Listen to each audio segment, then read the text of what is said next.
My name is Noah, and when the rain started that afternoon, I was trying to pretend I wasn't lost.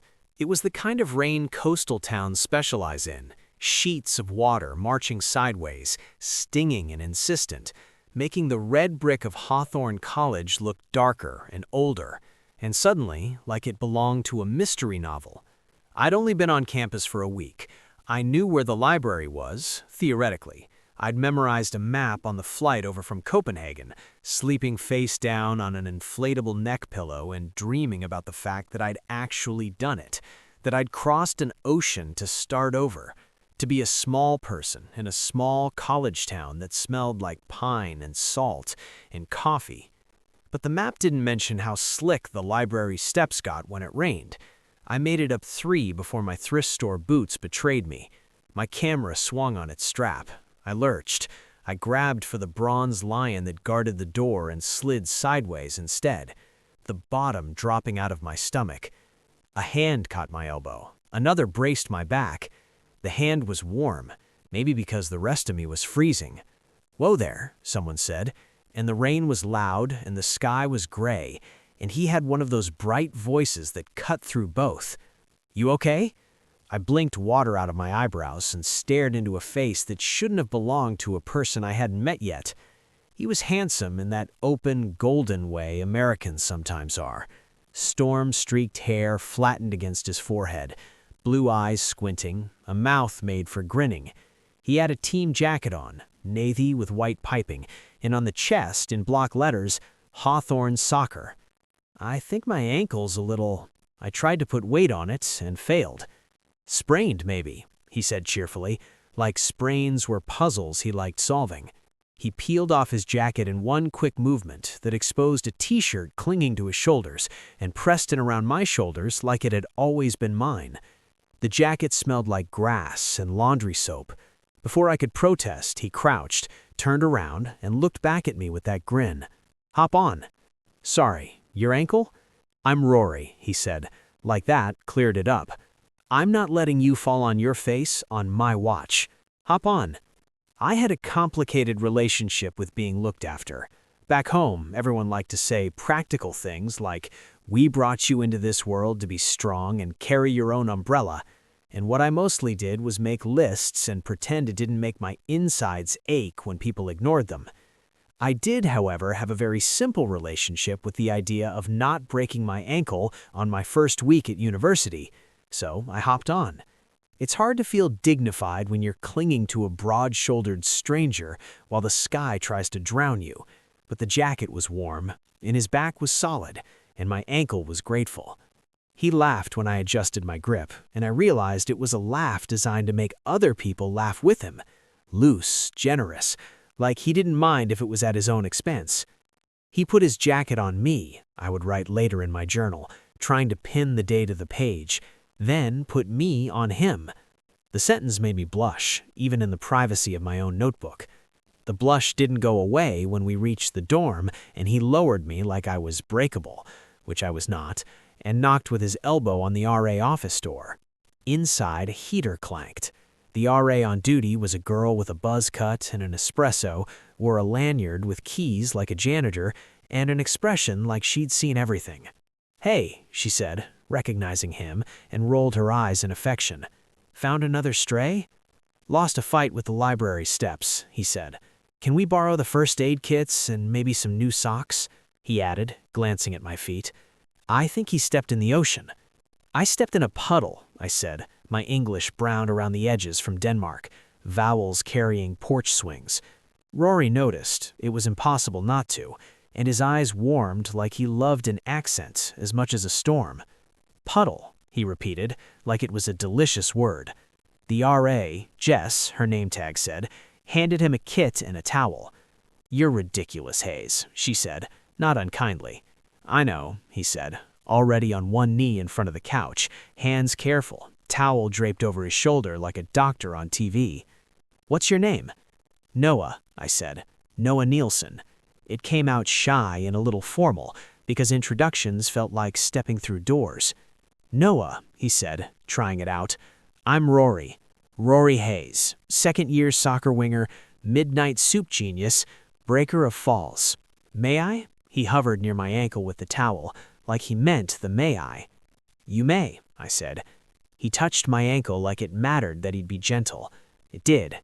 Later, that would come up again and again about Rory. He was always more gentle than he had to be, and more certain. He pressed a cold pack against my swelling skin, made a joke about ice in Denmark, winced when I winced, didn't ask questions I didn't want to answer. Jess hovered and grumbled, and then eventually brought over a fresh pair of socks from the stash they kept for freshmen who forgot things. Thank you, I said to both of them, meaning it. Rory stood, slung the towel around his neck like a scarf, and tilted his head at me with a stid-in-tilia. Do you live in this building? I do, I said, and told him my floor. Great, he said, already helping me up. I'm the RA on the 3rd, but I cover the 4th on Thursdays. I'll check on you tonight. In the meantime, I'll trade you my jacket for your number. I don't know if it was the way he said it, open, grinning, shameless, or the fact that the jacket still felt like a hug. I gave him my number. He tapped it into his phone with exaggerated care and added a little soccer ball emoji to my name. We hobbled down the hall together, me leaning on his shoulder, him talking about nothing in particular. The best soup the dining hall made. It's not on purpose, but Tuesdays are the least worst. The fastest way to get from the dorms to the quad without freezing. The thing with the library lions. Freshmen took pictures with them. Sophomores pretended they didn't. He didn't fill silence to avoid something. He filled it because he liked it. I liked it too. His jacket was still on my shoulders when he left me at my door. Keep it, he said, when I started to shrug it off. I have another besides, and I think he knew exactly what he was doing when he said it. I kinda like how it looks on you. The door clicked shut, and I leaned my head against it and laughed quietly and incredulously, like somehow I'd been handed a chapter from a book I didn't think I'd ordered. By night, the rain turned into drumming. I propped my ankle on a stack of textbooks, messaged my best friend back home, an emoji translation of my day, and watched the jacket on the back of my chair like it was a small animal that wandered into my room and made itself comfortable. At 9:48, my phone buzzed. Rory Hayes, still alive? I typed something self-conscious and then deleted it, then settled on, yes, the ice is helping. Thank you again, Rory Hayes. Anytime, Noah. I meant what I said about checking on you. Soup delivery. Rory. I stared at the screen longer than the message warranted. I pictured him with the towel around his neck, the grin he probably wore when he typed Rory, his certainty that care is a thing you do without permission slips. I typed, if you're already out. He replied, already out? Be there in 10. He was there in 8, knocking the way only RAs knock, firm, friendly, announcing as they go. He came in with a Togo cup that steamed in a little paper bag. Tomato basil, he said, like a spell. And then the trick is to ask them for a scoop of rice from the side station and dump it in. It becomes a meal. He acted like this wasn't romantic, which made it more romantic, and I vowed to never tell him.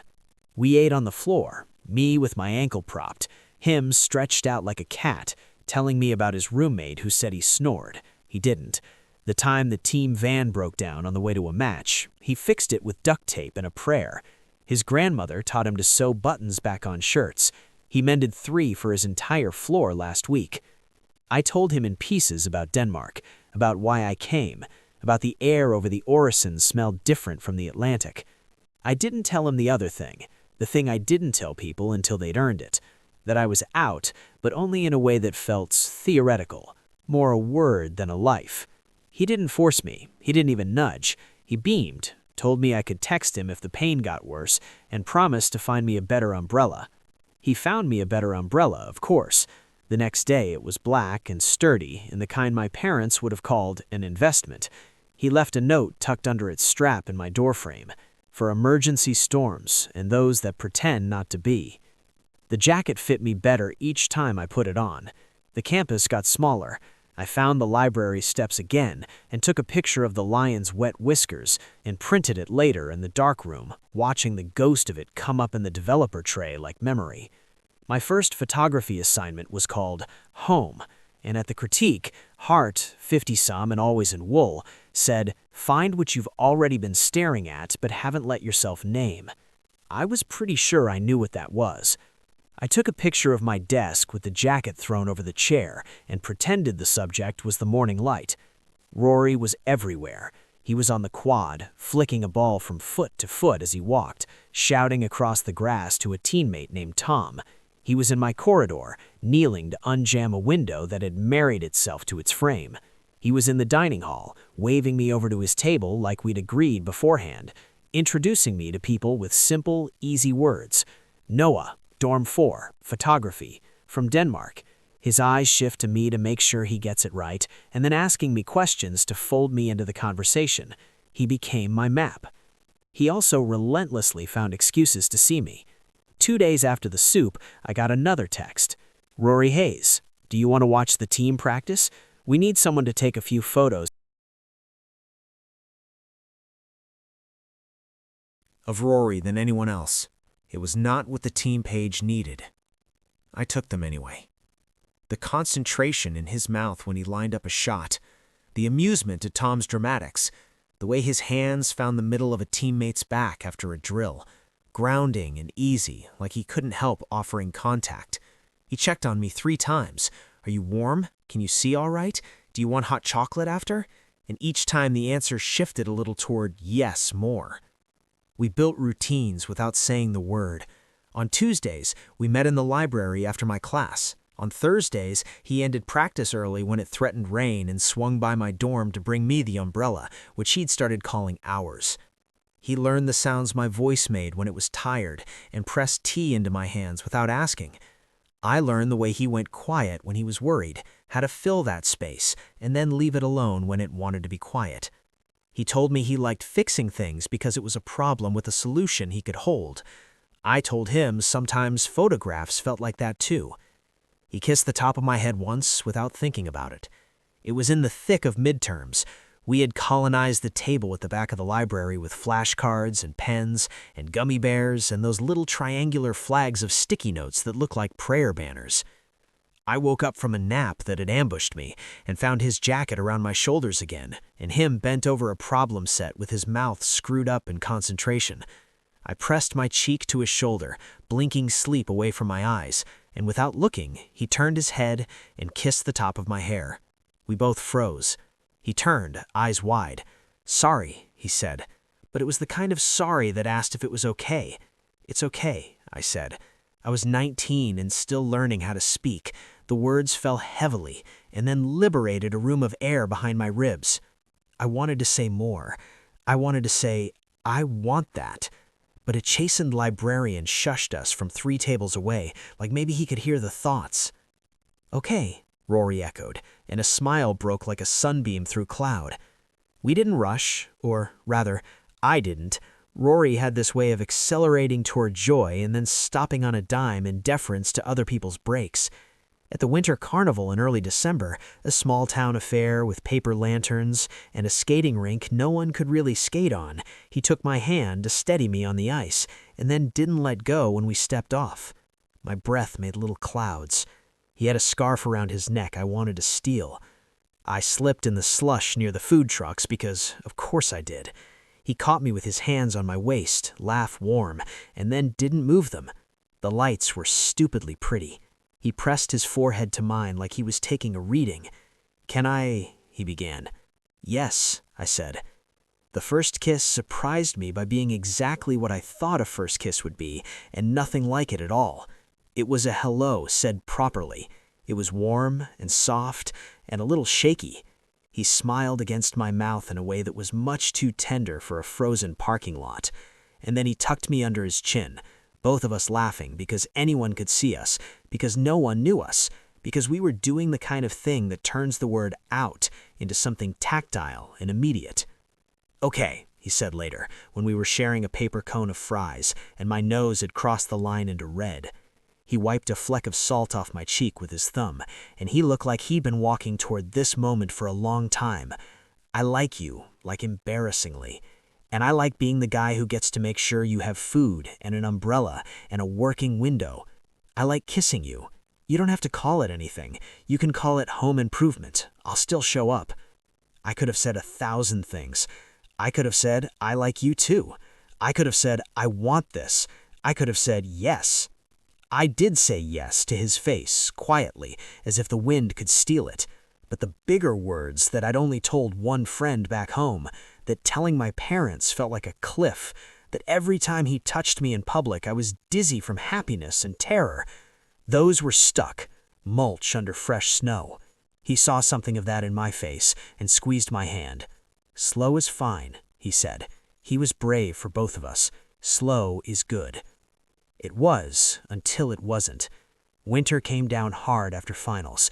The day before everyone fled home for the holidays, a rumor floated like a leaf across the locker room and then floated farther. I didn't know that at the time, not intimately.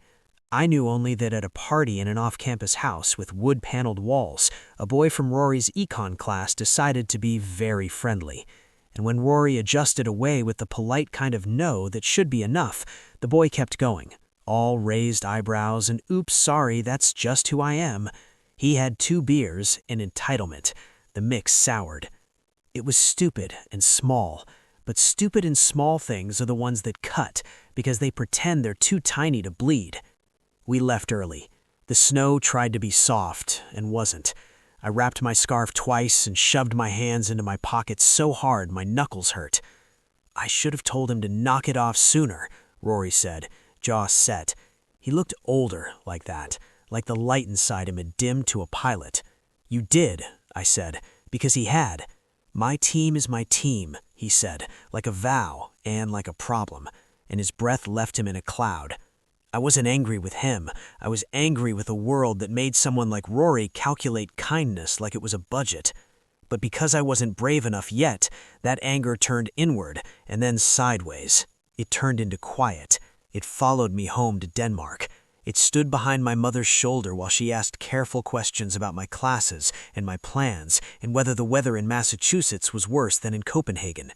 It was, but not in the way she expected.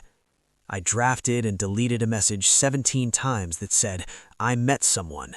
I sent him pictures of the harbor instead, the sky low and the water the color of pewter. Rory sent a voice note on Christmas Eve, church bells and laughter, and his little cousin shouting. Rory, like the syllables were balloons you could pop. Miss you, he said at the end, soft like he didn't want to spook the words. I played it 5 times, and then once more out of superstition, to make it even. When we got back to campus in January, pain felt more like a pocket I kept my hands in than a wound. It wasn't dramatic, it was exercise that left me sore for days. Rory was busy with practice and classes. I was busy with a photography project that Professor Hart had nudged into ambition, and the space we'd once padded with routine felt slippy, like a hallway you run down to realize the lights are out. One night, I sat on my bed with the jacket folded in my lap, and then, without thinking, I got up and put it outside Rory's door, with a note that said, Thank you for the warmth. You deserve someone braver than me. It was a coward's note. It made me feel like I had done something neat and noble, even as my chest felt scraped out. I went back to my room and stared at my ceiling and felt my phone burn into the mattress beside me. He didn't text. I told myself that was good, that was what I had asked for. The next day, at the first home game of the semester, he went in for a slide he didn't need to take and came up with an ankle that wouldn't cooperate. I watched from the bleachers with a camera in my lap and a mouth so dry I couldn't swallow. Tom yelled on the sideline. The trainer made him sit. He kept trying to joke, but the edges of his mouth were white. I left the field before the end of the game and went to the dining hall. I found a paper cup and poured soup into it and stole 2 bread rolls and then thought at the soup and thought it looked pathetic and poured it out and went to Jess instead. She opened her door before I could knock. He hurt his ankle, I said, and I could feel my voice being calm in exactly the way that means it's not. Sprain, she said. Not bad. He'll be obnoxious about not being allowed to run for a week. She leaned against her doorframe and crossed her arms. You left a really dumb note. I know, I said. You're going to write a better note? I can't, I began, and she held up her hand. I don't care, she said, not unkindly. Here's a better question. If you do nothing, will your chest feel like you left a window open in a storm?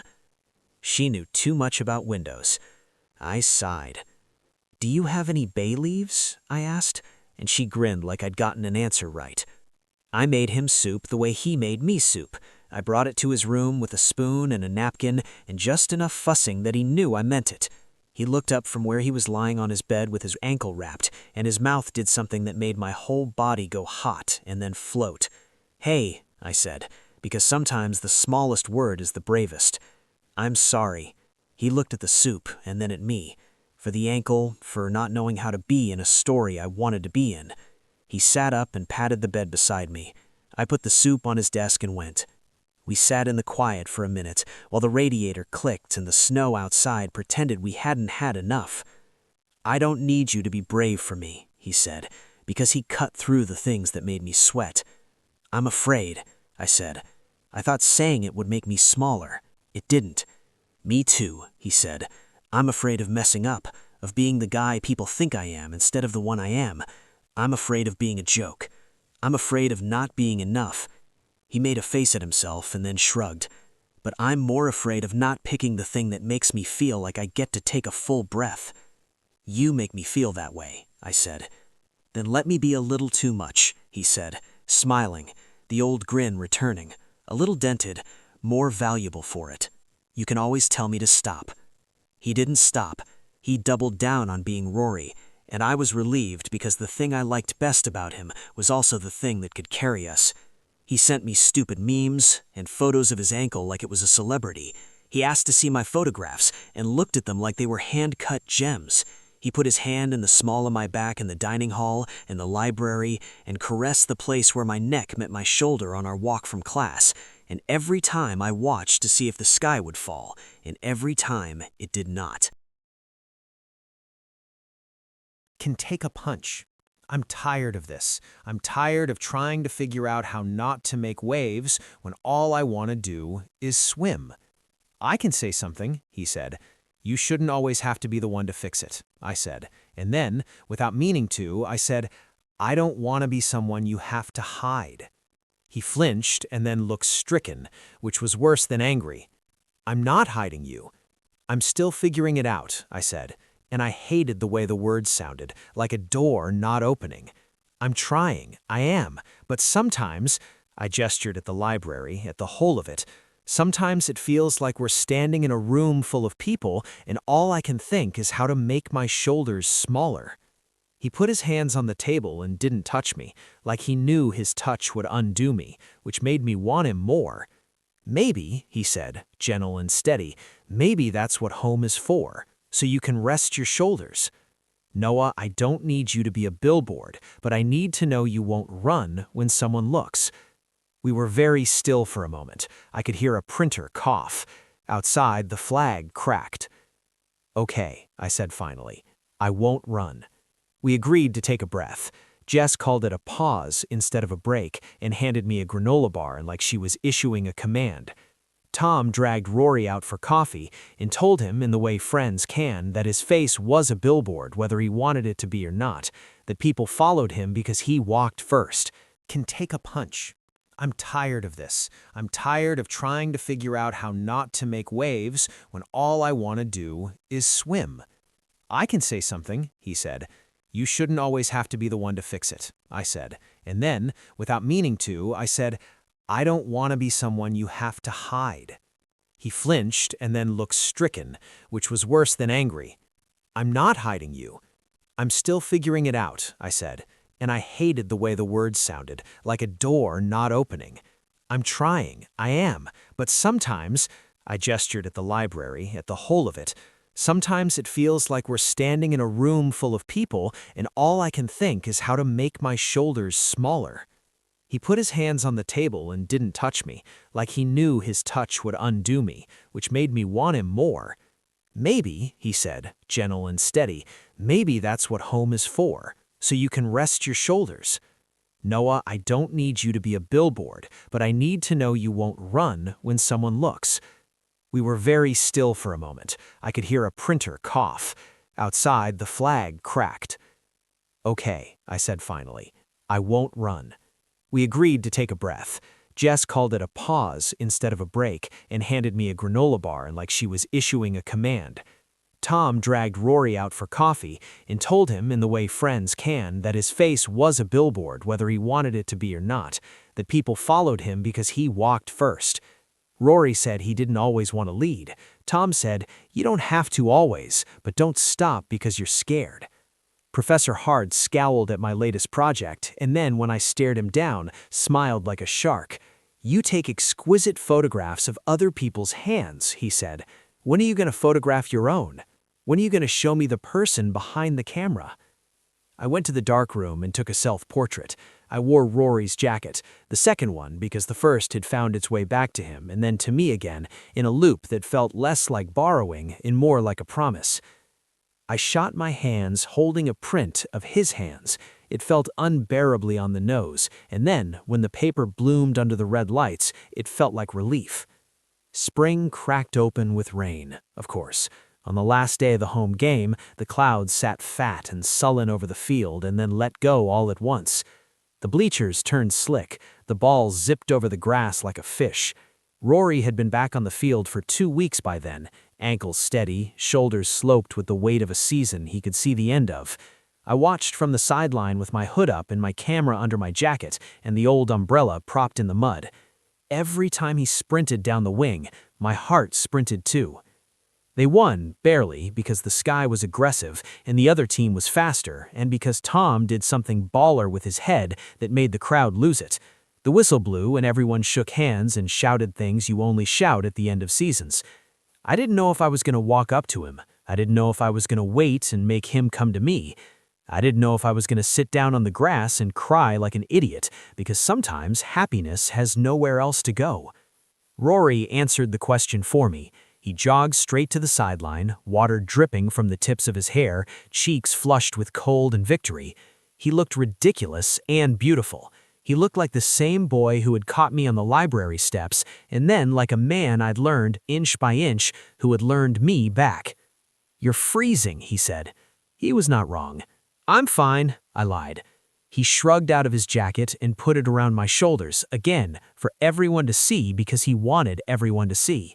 No theater, no flourish, just a kindness with witnesses. I heard the intake of breath from 2 cheerleaders and the knowing, smug little sound Jess made behind me. Tom Wolfe whistled and then pretended he hadn't. "Better," he said, and his fingers brushed my neck. "Better," I said, and didn't look away when he looked at me. The rain ran down his jaw. He lifted his chin a little, like he was asking a silent question. I nodded. He kissed me, a quick press, a promise, more public than I could have imagined we'd be a month ago, and less performative. I felt something in me unlock, like a window. The spring art showcase was that night. My hands shook when I hung the photographs. Translations, Professor Hart had written on my proposal, and I had taken him seriously. In the center of the wall, I hung the photo of my hands holding Rory's hands. On the side, a small self-portrait in the jacket over my bare shoulders, the collar too big and ridiculous. People drifted through the Student Union gallery and said things like, "I love your use of light," and "What are these little scratches on the edge of the frame?" which was endearing and infuriating in equal measure. When it was my turn to present, I looked at the low platform that passed for a stage, and my throat closed. I had planned what to say, I had rehearsed it, but planning and rehearsing, it turns out, are different from putting your own name in your mouth and saying it where people can hear. I stood beside the stage and froze. Jess at the back by the coffee urn made a subtle, "go on" motion with her chin. Professor Hart looked at me with a face that was uncharacteristically soft. The room was a slow ocean. Noah, on crutches because he refused to let his ankle cool down wrong, watched me with his mouth tipped up at the corners, like the slightest pressure would tip it into a grin.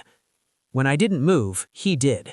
He didn't ask permission, not with words, but his face was a question, and the answer was yes. Before he had finished thinking it, he came over to me, leaned on one crutch, and bent, offering my back. "Hop on," he said, not loud enough for anyone else to hear. And suddenly, I was 19 again, and clinging to him in the rain, and feeling my fear and my joy hold equal weight. I put my hands on his shoulders. He lifted me onto the stage like I weighed nothing at all. He put his jacket on me earlier in front of everyone, and then he put me on him again now to get me somewhere I couldn't get alone. I looked out at the room, at the faces that had been background for months, and then past them to the window where the last of the rain was sliding down in ribbons.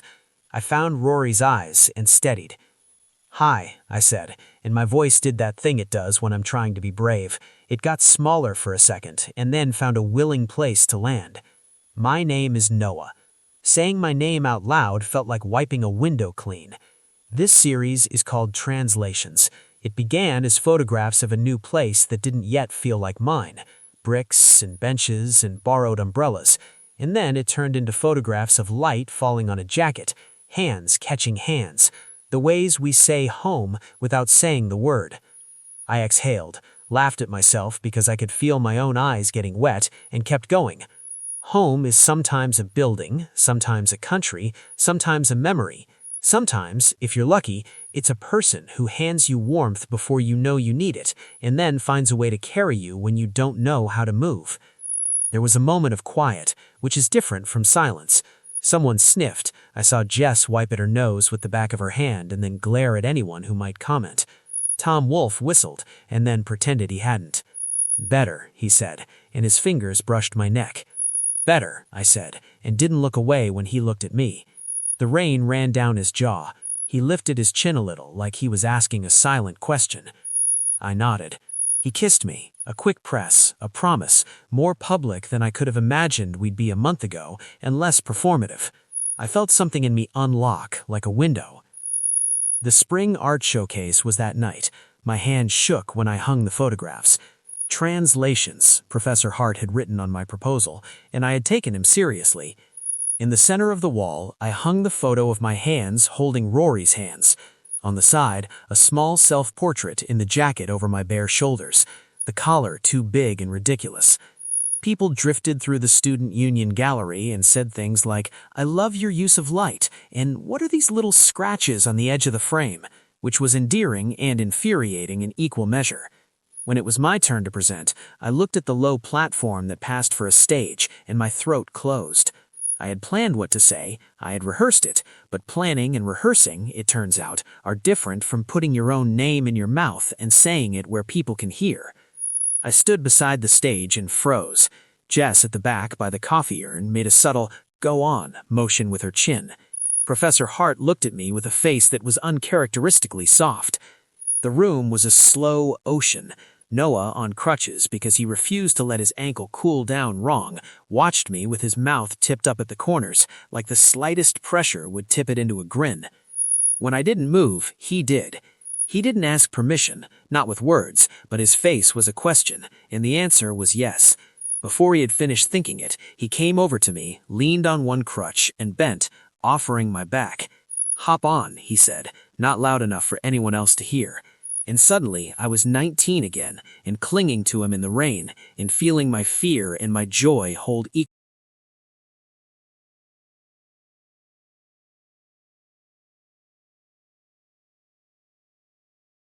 Attempt to trap it on paper. He led me to the table we'd colonized months ago, and we sat down and split a pack of gummy bears and wrote in the margins of our notes a list of small promises. Soup on bad days. Umbrella, always say the thing, even if it's weird. Tell Tom when he's being too much. Do not let Jess adopt a hedgehog from Craigslist. Take more pictures, not fewer. Ask for the piggyback when you need it. Let yourself be carried. We stuck the list up on the wall of his room and my room, and on the inside of his locker, and on my camera case. It felt silly and perfect. It felt like a map I'd made with my own hands.